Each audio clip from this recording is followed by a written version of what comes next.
Okay, let's unpack this. Today, we're diving into a document that's, well, truly essential for anyone building, using, or even just thinking about artificial intelligence. It's the Guidelines for Secure AI System Development. And really, this isn't just some dry technical manual. Think of it more like a critical roadmap, making sure AI systems actually do what they're supposed to, stay secure, and, protect sensitive data. What immediately stands out about these guidelines is just the sheer breadth and depth of where they came from. I mean, this isn't just one group's opinion. It's published by the UK's NCSC, the US's CISA. And then there's this whole roster of international partners: NSA, FBI, Australia, Canada, Estonia, Japan, Nigeria. The list goes on. And get this, major tech players are involved too: Amazon, Anthropic, Google, IBM, Microsoft, OpenAI, plus academic heavyweights like the Alan Turing Institute and Stanford. So, this is a deeply comprehensive and well vetted piece of work. Indeed. And these guidelines, they really have a clear mission, don't they? It's about helping providers of any AI system, whether you build it from scratch or use external tools, helping them build systems that are available when needed, function correctly, and operate without leaking sensitive data. Now, it's primarily aimed at providers using hosted models or, say, external APIs. But honestly, the insights are crucial for everyone involved: data scientists, developers, managers, decision makers, risk owners, the whole team. That brings up a really critical challenge, though. In this incredibly fast-paced AI world, is it even realistic to expect security to be baked in from the start, or is it more often just an afterthought, something that gets patched on later? And how do these guidelines tackle this idea that AI introduces novel vulnerabilities, not just the usual cyber threats we know? That's exactly the tension these guidelines are trying to address. They don't just, hope for security. They're actively pushing for a secure by default approach. And this aligns really well with secure by design principles. What that means is taking direct ownership of security outcomes for your customers. It means embracing, well, radical transparency and accountability, and making secure design a top business priority, not just a tech issue. We'll break down how they propose to achieve that, walking you through the 4 key stages of the AI system development lifecycle where security absolutely needs to be front and center. Okay, so let's start right at the beginning then. The document kicks off with, why is AI security different? And for their purposes, they're really focusing on what we typically think of as AI machine learning applications, ML. Right. And what's fascinating here is how they put it. ML applications involve software components, these models that recognize patterns in data without being explicitly programmed for every single pattern. They generate predictions or recommendations or decisions based on, well, statistical reasoning. And it's this unique sort of self-learning nature that makes them susceptible to completely new types of vulnerabilities. Stuff we don't typically see in traditional software. It really is a different beast. So if ML is all about recognizing patterns, what happens when someone tries to manipulate those patterns? Is that where this adversarial machine learning AML comes in? Can you walk us through what that actually looks like? Yes, exactly. AML is all about exploiting those fundamental vulnerabilities in the ML components themselves. That could be the hardware, the software, the workflows, even the supply chains involved in creating the AI. The goal for an attacker, it's to cause unintended behaviors. So imagine you're training an AI to spot safe images, right? But an attacker subtly tweaks the training data. So it starts misclassifying dangerous images as benign. That's called data poisoning. It's sneaky. Or think about large language models. A prompt injection attack is kind of like whispering a secret command to the AI. It overrides its main instructions, getting it to do something it really shouldn't. Yet these aren't your grandpa's cyber attacks. They're tailored specifically for the nuances of AI. Okay, so given these really distinct challenges, the next logical question the guidelines tackle is who? Who exactly should be paying attention to all this? Is it just the developers coding away, or is the responsibility much broader? Well, the document does emphasize that it's primarily aimed at the providers, the builders. But it makes it really clear that the insights are valuable for all stakeholders, everyone involved. Though it also wisely notes, not every single guideline will apply to every single organization. You need to consider your specific use cases, your threat profile. Context matters. And this is crucial because modern AI supply chains are just so complex, aren't they? It's rarely just one single provider and one user. Often, providers are incorporating third-party software or data or models, maybe services from elsewhere. So given this complexity, the guidelines stress something important. Providers of AI components should take responsibility for the security outcomes of users further down that supply chain. So if you're a provider, you're basically on the hook then, which means things like implementing secure default settings, telling users about the risks, advising them on how to use it securely. And crucially, if a system compromise could lead to widespread physical damage, or maybe reputational damage, big business loss, data leakage, then AI cybersecurity risks have to be treated as critical, just like any other major business risk. Right. Now we get to the real meat of the guidelines. They break it down into four key areas within the AI system development lifecycle. You can think of these as four pillars holding up a secure AI system: secure design, secure development, secure deployment, and secure operation and maintenance. It's a holistic approach, end to end, and it clearly aligns with established practices, like the NIST Secure Software Development Framework. I Pillar 1, Secure Design. So this first pillar, secure design, it's absolutely foundational. It really emphasizes understanding the risks, doing proper threat modeling, and making those critical trade-offs right there in the initial design phase, before you even write code. And it starts with something quite basic but essential: raise staff awareness of threats and risks, Oh, making sure everyone, from senior leaders right down to the data scientists, understands these AI-specific security issues and responsible AI practices. Security isn't just an IT department problem anymore. It's truly everyone's job. and this is where I found it particularly insightful. Yeah. It's not just about how well the AI works or how fast it is when you're building it. You've got to design your system for security from day one, baked in, not bolted on. This means seriously considering supply chain security when you're choosing between, say, developing something internally versus using external components. Because if you are using an external model or library, you need to do your homework.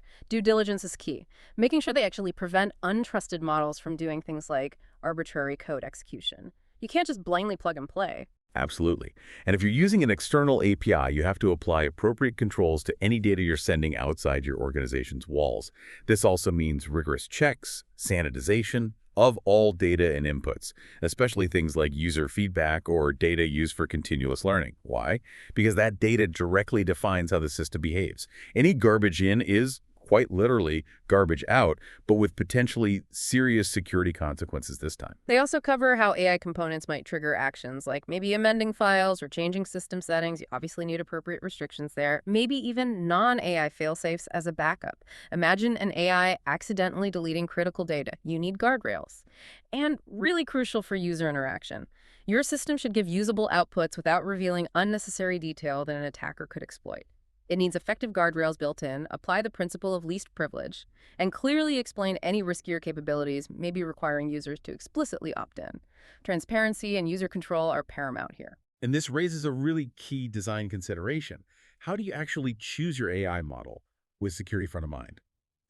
The guidelines emphasize that your choice, the architecture, the configuration, the training data, the algorithms must be informed by your threat model. You need to consider things like the model's complexity. Is it overkill? Is it appropriate for your specific use case? Can you interpret and explain its outputs? That's vital for debugging, for compliance. And critically, what about the integrity, the quality, the provenance? Where did it come from of your training data sets? Because let's face it, a flawed model built on bad or compromised data is basically a security incident just waiting to happen. Pillar 2. Secure development. Okay, moving into secure development. This pillar focuses on what happens once you actually start building the thing. And first up is secure your supply chain, which we touched on, but this goes deeper. It means assessing and constantly monitoring the security of all your AI supply chains throughout the system's entire life cycle. And if a supplier just can't meet your security standards, you need a plan B, including failover options, especially for critical systems. They even recommend frameworks like SLSA that's supply chain levels for software artifacts. Think of it like a tracking system, giving you attestations, almost like a nutrition label for your code's origins. Yeah, and what's really crucial here is the focus on asset management. The guideline is identify, track, and protect your assets. And assets here means more than just code. It includes the models themselves, the data, even user feedback and prompts, count software, documentation, logs. It's absolutely essential to understand their value to your organization and how accessing them could potentially help an attacker. Logs, for instance, they often contain sensitive info. They must be treated as such, with controls for confidentiality, integrity, and availability. You simply can't protect what you don't know you have or what you don't properly value. Right, and you also need processes and tools in place to track these assets, authenticate them, manage versions, and secure them properly. plus the ability to restore everything to a known good state if something goes wrong, and importantly, managing what data the AI systems are allowed to access and how any AI-generated content is handled based on its sensitivity. This is really about establishing clear boundaries and controls for the AI. A really key aspect of managing all these moving parts is document your data, models, and prompts. Sounds simple, but it's vital. This means detailing how they were created, how they operate, how they're managed throughout their life cycle. Think about security-relevant information like bind. Where did the training data come from? What's the intended scope? What are the limitations? What guardrails are in place? Even cryptographic hashes. They suggest using tools like model cards, data cards, and software bills of materials SBOMs to boost transparency and accountability. These aren't just bureaucratic exercises. They're vital for understanding and managing your system's potential vulnerabilities. And finally, within development, there's this point about manage your technical debt. We all know this one from regular software, right? Those shortcuts you take, maybe to hit a deadline, they can really come back to bite you later. And with AI's rapid development cycles, this is arguably even more challenging because the models themselves are constantly evolving, constantly being retrained. You need processes to assess that debt, acknowledge it, and actively mitigate those risks throughout the system's lifecycle right up until you decommission the thing. Don't let those quick wins turn into long-term security liabilities. 3. Pillar 3. Secure deployment. Okay, as we move into secure deployment, the focus naturally shifts to protecting the system once it's actually ready for the real world. And the first point here is absolutely fundamental. Secure your infrastructure. This means applying good, standard infrastructure security principles to every single part of the system's lifecycle, including strict access controls to APIs, to the models themselves, to the data, even during the R&D phase, not just in production. It's all about building a really robust foundation before that first user even interacts with the system. Yeah, and this next part is where it gets really compelling, I think, because it's about protecting your model continuously. Attackers might try to, say, reconstruct how your model works or even figure out its training data. They might do that by directly getting hold of the model weights or maybe indirectly just by repeatedly querying the model and analyzing the responses. So you need to implement standard cybersecurity best practices, sure, but also specific controls on that query interface to detect and prevent attempts to access, modify, or maybe exfiltrate confidential information hidden within the model. This isn't a one-time setup. It's definitely an ongoing battle. Absolutely. And when it comes to protecting those sensitive models and data, the guidelines get quite specific. They suggest computing and sharing cryptographic hashes or digital signatures of your model files and datasets right after the model is trained. And using good key management, of course. For really highly sensitive data, they even suggest exploring what are called privacy-enhancing technologies, or PTs, things like differential privacy, which cleverly injects a tiny bit of statistical noise into datasets, enough to protect individual privacy, but still allowing for broad analysis. Or even homomorphic encryption. This is almost futuristic stuff. It lets you perform computations directly on encrypted data without ever needing to decrypt it first. These aren't just buzzwords. They represent the real cutting edge of how we can use AI securely, even with highly confidential information. But the document is also pragmatic. It states plainly, develop incident management procedures. Because, let's face it, security incidents are pretty much inevitable, right? So you need robust plans for response, escalation, remediation. This includes things like having offline backups of critical digital resources models, data, code, having responders trained specifically for AI-related incidents, because they can be different, and providing high-quality audit logs to customers if needed.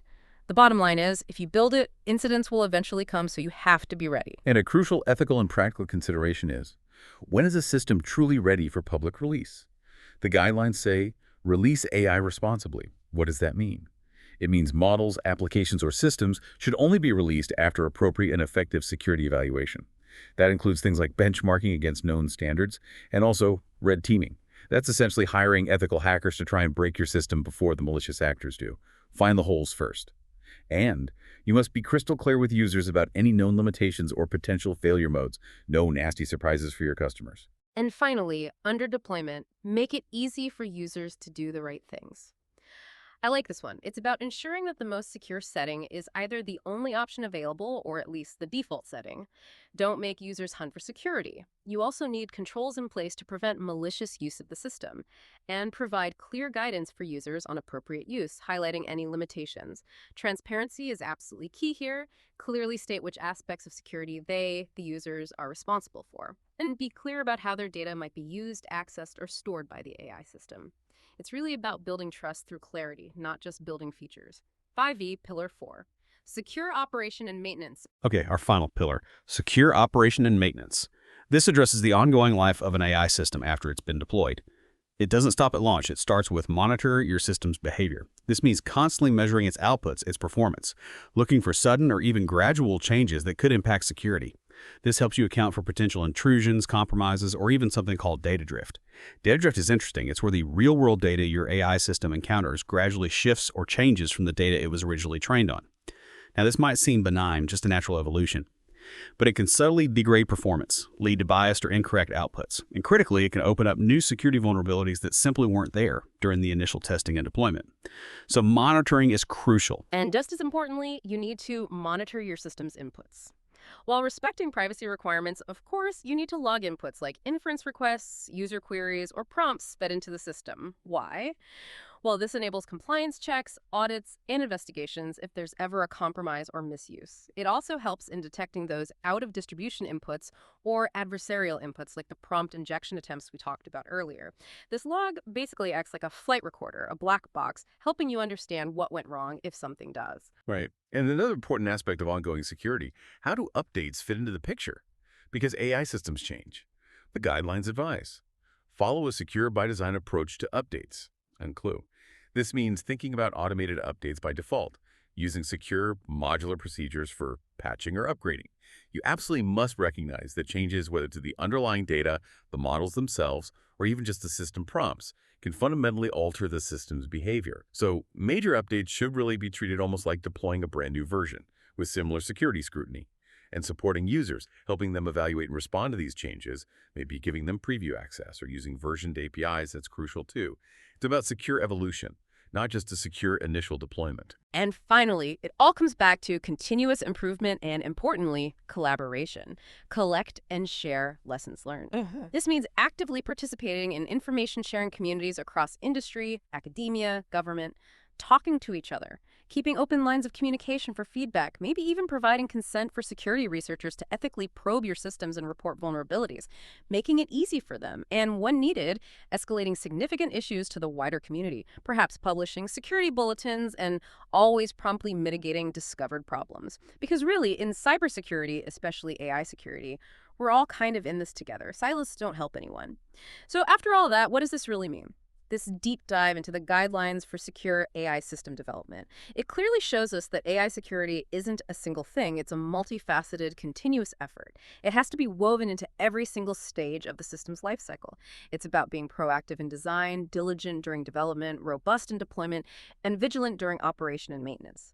Ultimately, it's about building AI systems that you and your users can actually trust. Yeah, and if we consider the broader implications here, these guidelines really underscore a critical point. For AI to truly deliver on its potential societal benefits, security just cannot be an afterthought. It can't be optional. It has to be a fundamental requirement right from the start, backed by that radical transparency we mentioned, and a real commitment to protecting users from these novel threats like adversarial machine learning. It's fundamentally about building trust in AI from the ground up, recognizing that security isn't just another feature, it's a foundational pillar of responsible AI development and deployment. It really is a comprehensive framework. It's designed to make you, the listener, well-informed and equip you with the knowledge to approach AI systems with a security-first mindset. From those initial design choices to how you manage technical debt later on, how you protect your infrastructure, and even how you share lessons learned with the wider community, every single step matters. And these guidelines really do give you a clear, actionable roadmap for how to tackle this incredibly complex and constantly evolving challenge. And as AI capabilities continue to advance at this, well, incredible pace, one question that's definitely worth considering is, what new security challenges do you anticipate emerging in the near future? Challenges that these guidelines might need to adapt to. The document itself even provides a useful list of further reading. That could be your next step for an even deeper dive into related topics, like the MITRE Atlas framework, which maps adversary tactics to AI systems, or the NIST AI Risk Management Framework, which offers an even broader perspective on managing all kinds of AI risks, not just security. Definitely food for thought. Thanks so much for joining us for this deep dive into the secure development of AI systems. Until next time, keep learning, keep asking those critical questions, and stay well informed.